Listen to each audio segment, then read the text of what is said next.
Hello, everyone who's joining us. I'm Meghan Guevara. I'm an executive partner with the Pretrial Justice Institute, and I'm here today with my colleague Shivante Keaton for our second in our What If series. That was conversation sparked by our publication, What If? 10 Questions for Sparking Pretrial Change. And today we're going to be talking about what if we didn't criminalize public health issues or behaviors that are related to basic human needs. Hi, Megan, and hi, everyone. Thanks for that intro. We're really excited that you're all joining us, and we thank you for joining us today. And we're also joined by our colleague, Wendy Shang, who's going to be hanging out in the chat box, sharing resources related to today's conversation and kind of connecting everyone throughout the event. And speaking of the chat box, we'd love for our audience to kind of pop over there, say hello, and let us know where you're from. At PJI, we focus on what we can do to improve the pretrial process to end mass incarceration in the United States.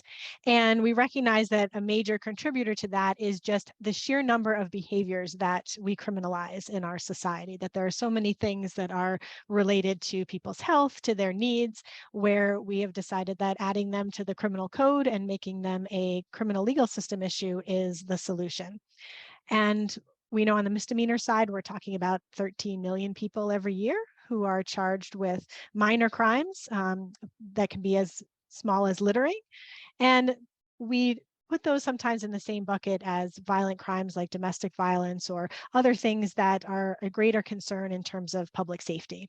So what do we need to do to start teasing that out a little bit and looking at what are we arresting people for, what are we charging people with, what are we choosing to prosecute in our country. And we know that some of that is our racist legacy going back to Reconstruction and things that were made crimes in order to continue to persecute Black people in our country who are former slaves. And we know that that practice continues now as we look at things like the war on drugs, where we've looked to the courts as a solution to our social problems. So today we want to look a little bit more into why is that the solution that we've chosen and what are the other options that are available to us.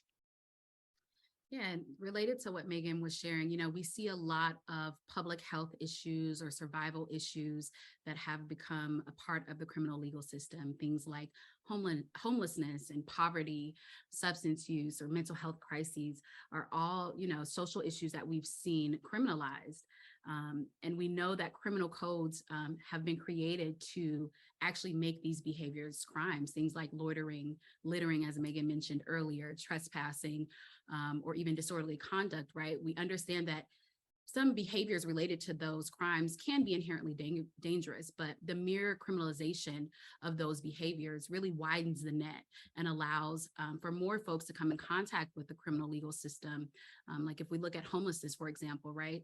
We hear a lot of times homeless folks being arrested for things like loitering, trespassing, littering, or disorderly conduct. And the idea that those could be directly related to those folks being without homes, but that the criminalization of those behaviors actually allows that person to come in contact with the criminal legal system is something that we're seeing really often, and we all know that any contact with the criminal legal system can cause harm. And so really looking at getting to the root causes. And we know from data and experience that a criminal legal response and solution to those social issues does not address the root causes. And we know that it doesn't align with what we know about how to address root causes and also how to create solutions to those issues.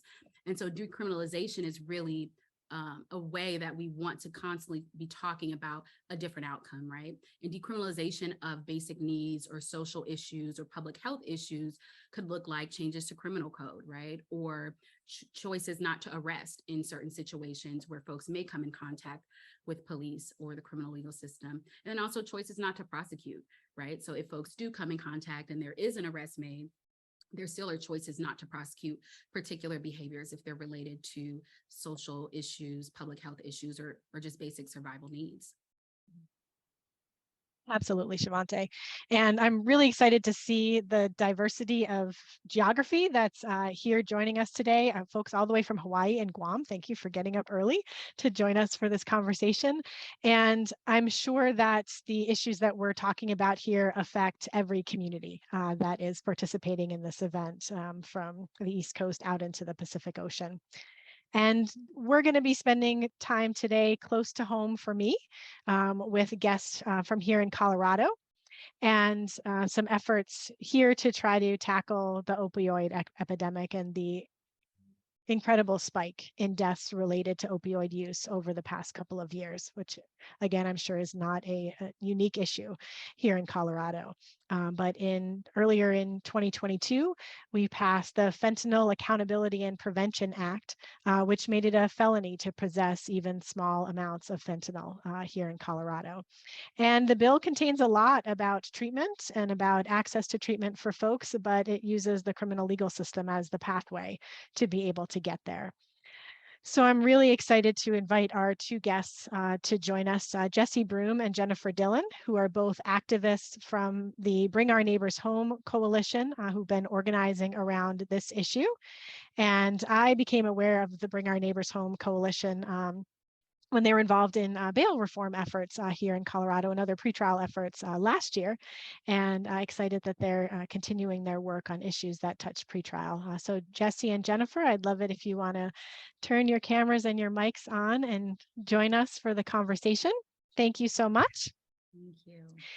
And to start, I would just love to hear more about how the Bring Our Neighbors Home coalition came into being. As I mentioned, I've been following you on several issues and really appreciate what you're bringing attention to here in Colorado. And why do you all do what you do?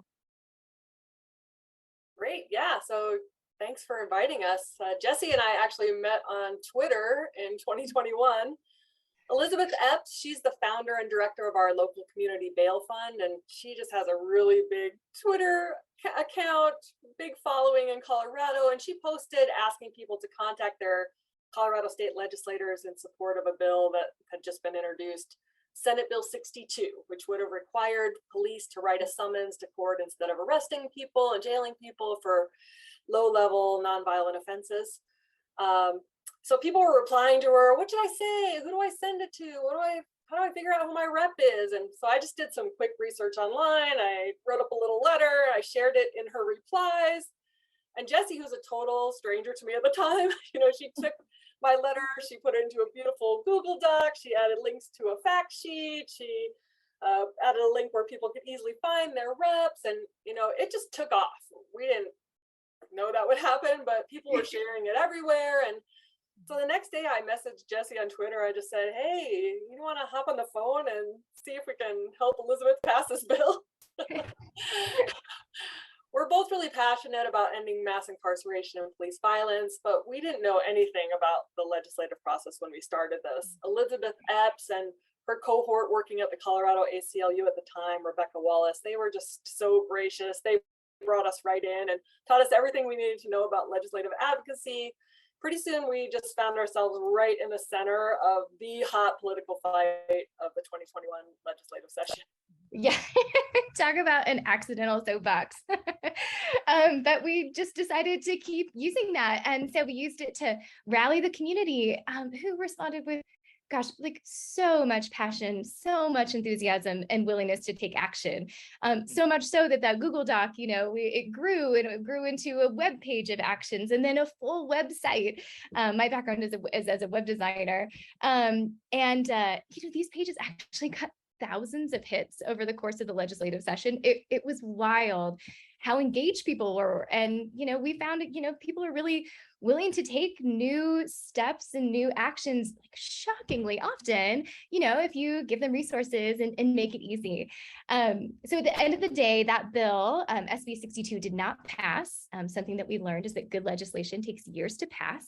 But we were successful in bringing together organizations and folks who didn't want to see more needless incarceration of our most vulnerable people in our community. And now we have this amazing core group of folks, if any of them are on there, hi to you all, we love you, who really expanded our ability to advocate like exponentially. So together with them, you know, we're ready for future fights against policies that fuel mass incarceration, and also to help advocate for good policy, you know, policy that builds the world that we want to see, you know, that helps us all be safe, healthy, and free. I love that. I'm like, both showing like the power of like technology and the like digital age that we live in, and how just like one comment or one conversation can spark something that creates a huge coalition and a community of folks with a shared goal and mission. I really love that. And shout out to Twitter, because you know it's really good for a lot of things. I'll add building coalition to Twitter does. So that's awesome. Thank you both for sharing how you kind of came to be. And we really wanted to have this conversation with the both of you based on your work in opposition to the Fentanyl Accountability and Prevention Act. And so we'd love for you to share kind of why was that work important to you? Yeah, you know, in 2019, Colorado passed a law that defelonized personal use possession of most illicit drugs. And this was a really big victory in the fight against mass incarceration in our state, and something we really celebrated. But last year, the state legislators introduced this bill this year that would make possession of a small amount of fentanyl a felony again. And we knew this would just re-subject the most vulnerable people in Colorado to the kinds of aggressive policing, prosecution, sentencing, you know, that just reverberates across entire communities and it inflicts just generational harm. We know that drug overdose deaths from illicit fentanyl is a really serious public health crisis. We listened to 13 hours of testimony on a bill, and we heard from people who lost loved ones to illicit fentanyl. It's heartbreaking stories, and we know people are hurting and scared and really looking for safety and protection. And we got involved in this fight because our mission is also safety and protection. We want to end pretrial detention and mass incarceration in Colorado, precisely because those systems have caused such devastating harm to the people in our community, and particularly our most vulnerable neighbors. And guess what? You know, they don't keep us safe. We want policymakers to confront the overdose crisis with the evidence-based solutions that our public health experts are literally begging them for. And that includes harm reduction, like making naloxone widely available and launching a really robust education campaign, and just making treatment and recovery programs like the basics widely available at low or no cost to people who want it. But instead, you know, we saw legislators propose to solve this really scary public health crisis with that same old tool that's been proven time and again not to work, the criminal legal system. Yeah, you know, another reason we got involved is we learned just how incredibly far-reaching this bill would be. I did not know this before this year, but illicit fentanyl is literally present in almost all street drugs. So that's anything from like counterfeit Xanax to MDMA to cocaine to meth or heroin. One of the many public health experts here in Colorado who fought against this bill, his name is Dr. Josh Baracus. He's this nationally recognized researcher and infectious disease specialist who treats people with substance use disorders. He said he hasn't seen a toxicology report without fentanyl in it for over 7 years. So this stuff is ubiquitous. And, you know, in reading of the bill, we knew this bill is going to effectively felonize all street drugs. And to make matters worse, it's written so that a person who possesses 1 gram of any substance laced, just dusted with fentanyl, even without their knowledge, could be felonized for it. And of course, you know, made to suffer the lifelong consequences of that. And, you know, here's what we know for sure about criminalizing addiction. We did it in the 80s with the war on drugs, with crack cocaine, and we have all the data. The data's in. We know, number one, it doesn't work. Addiction experts tell us repeatedly the threat of felony has never prevented overdose, never reduced drug use, never disrupted the drug supply. All the data backs that up. Number two, it's incredibly harmful and disproportionately harms, you know, communities of color and people in poverty. And 3, it can actually increase deaths from overdose. And that's why every public health organization, every public health expert in Colorado opposed this bill. And, of course, why we had to get involved in a fight. So much in what you just said, in terms of this cycle that we're in around so many issues, not just substance use, of where we use the criminal legal system as our solution, when there's nothing that tells us that that is the most effective solution to the problem. And the issue you just raised of how does this contribute to increasing racial and ethnic disparities in our system, by who at the end of the day is going to be criminalized for this behavior, versus who may have other avenues to be able to address their addiction, and what is that going to mean for Colorado and many other communities that are dealing with similar issues. And also what blows my mind is like looking at the past 2 years of saying like, what's happened in our country? What's happened in our world between 2019 and 2022 that may have impacted the way that people are using substances? That I don't know whether it's a lack of willingness, a lack of energy to be able to look at this as the big and complex issue that it is, and knowing that the solutions are big, complex, messy, and expensive. But where is that going to get us versus taking the route of choosing to make this a crime? But as you mentioned, this is the law of the land in Colorado now. We are going to be dealing with the ramifications of this for a while, and wanted to hear your thoughts about what do you think the impact will be? What are you expecting to see in the next few years of having arrest and conviction be the pathway to treatment in Colorado? Yeah, exactly. We're back on this road that unfortunately in our country is really well traveled. And so we're not just guessing when we predict that it's going to be bad. The law will result in thousands of Coloradans getting felony records, thousands. And that means, just terrible lifelong consequences, people losing access to housing when housing prices are already so destabilizing, and to education, employment, access to their children, and the harms that causes kids who, don't lose their parents to incarceration. It's going to cause harm to entire families and whole communities, potentially for generations, and entrench poverty and significantly worsen life outcomes. And we know that these harms won't be borne by all communities equally. Our unhoused neighbors are especially vulnerable. People with homes, they have the privilege of hiding their drug use, but there's no privacy for people who live outdoors. And despite the fact that people of all races use drugs at similar rates, there's no question that Black and Brown people are going to continue to be arrested and convicted at disproportionately higher rates, subjected to police violence during arrests and while they're incarcerated, given harsher, longer sentences, the whole gamut. And, here's some more devastating stats. In Colorado, Black people are twice as likely to be arrested on drug charges compared to white people. As a result, 25% of Black people have a current or prior felony offense, compared with just 6% of the rest of the population. These gross inequities are baked in, so we have no reason to believe they're going to change. And we also know that people who are incarcerated are 40 times more likely to die from an overdose after they're released. And that making possession a felony means that people will be less likely to seek help for their addiction, or even to just call 911 if they or someone they're with is overdosing, because they're going to be afraid of being criminalized. That means more people die, and they're going to die alone.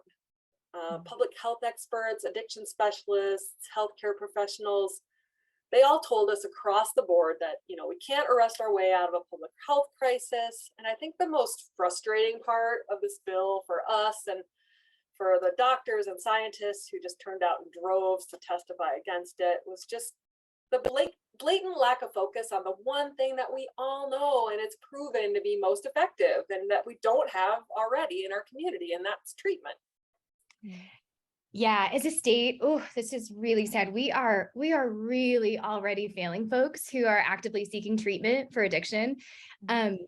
So on a typical day in Colorado, we've got up to and more than 450 people who are signing up on wait. So 450 people a day who are signing up on wait lists for treatment. And they typically have to sit on those wait lists for 30 days or longer. So folks who are ready for treatment are having to wait 30 days. Last year, 95,000 Coloradans with a substance abuse disorder did not get treatment due to reasons like stigma, but cost and inadequate insurance coverage. And even our Attorney General, who was a big proponent of this fentanyl bill, admitted that we only have 16% of the drug treatment that we need to meet the demands of the state. And we're talking about people here who have reached the point where they are ready to get well. So our big question is, why not start there?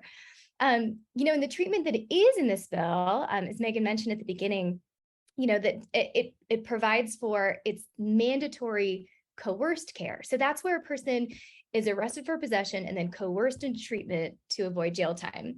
And it may seem like, hey, okay, treatment for people caught possessing drugs might sound like a solution, but the data shows it is so far less effective than just making voluntary treatment on demand more widely available. Mm-hmm. So what we're anticipating is this bill is going to flood this already overwrought system with people who don't really want treatment and who aren't ready for it, which is going to take these severely limited state resources away from all the people who are already in our community right now, who are ready to get well, but can't get access to treatment. So it's going to make it much harder for people to get well, and that the only way to access treatment, if you don't have, a bunch of money to check yourself into a private hospital, it's going to be via the criminal legal system with, all of the social and economic destabilization that naturally entails. And of course, all of that is only going to worsen the crisis. So bad. It's going to be bad. So much. I mean, it's just so interesting. And, we aren't the first folks to be having this type of conversation and to kind of be banging our heads against the wall of we have data, we have, anecdotes, we have real folks with lived experience to say why criminalizing substance use in this way and using it as also a pathway to treatment is not going to work. And yet we see that it's like the hamster wheel, that these types of bills constantly keep coming into law, and these conversations around why this isn't the way, and all of these advocates like yourselves who come into these conversations to really, ring the alarm and remind the lawmakers and the elected officials as to why this doesn't work. We just keep having these same conversations, and we will still keep having them, right? Because we understand that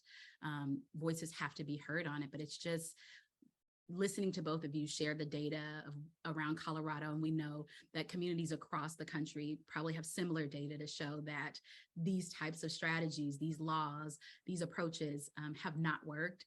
It just really underscores that this is a system that has continued to do the same thing without any results other than continued harm on communities. So I just really appreciate you sharing the statistics, but also kind of the real ramifications that we can expect to see, because we've seen them before. And so this bill, I think, Jennifer, as you mentioned earlier, was, the fentanyl, the rise in fentanyl overdoses and death. Obviously, we know it's a significant public health crisis, and this bill was intended to address that, to address that crisis. But I'm just wondering if you both can share, what would you want to see Colorado lawmakers pursue rather than criminalizing substance use disorders? What would you think it would take to build momentums for those solutions as opposed to laws like this one that are now the law of the land in Colorado? Yeah. People are dying, and it's scary, and it is a public health emergency. In the last 2 years, fentanyl-related overdose deaths increased 5-fold in Colorado, and Black and Indigenous people in the U.S. are more likely to die from fentanyl-related overdose.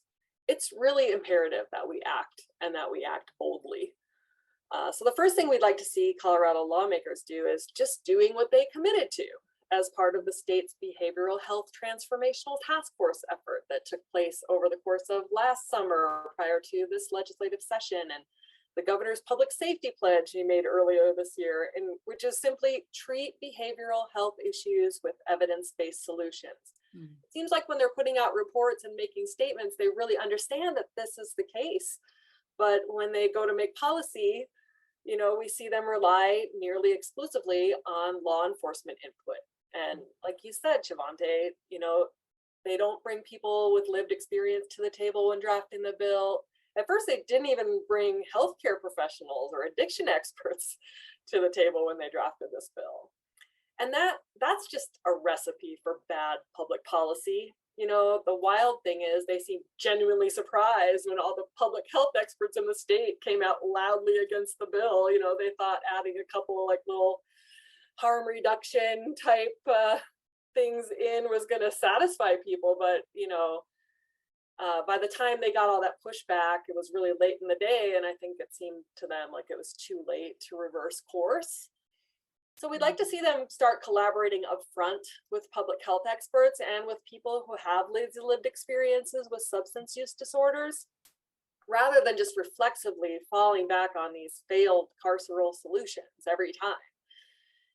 This is a key tenet of social and disability justice: nothing about us without us. The affected community needs to be at the table. We'd also like to see them focus on all the evidence-based practices that research has shown actually decrease fatal overdoses, right? I mean, why don't we do the thing that saves lives? The clinics in our state that are taking a harm reduction approach, meeting people where they're at and focusing on doing what it takes to keep them alive in the meantime without judgment, those approaches are already showing lower rates of overdose deaths than the rest of the state and the country. And it's precisely because their approach is not punitive, it's not carceral. So education, harm reduction, and most importantly, treatment on demand for those who need and want it, that has to be prioritized. And finally, we'd like to see them really invest more heavily in alternate responder programs like Denver's STAR program. And if you don't know what that is, please Google it. You're going to see some amazing results about STAR. STAR sends healthcare professionals to mental health crisis calls instead of armed police officers. So people in crisis are helped and kept safe and not needlessly criminalized. And the stats are they're incredible. The data shows that the STAR program reduced low-level crime in the areas it serves by 34%, at 1/4 the cost of a police response.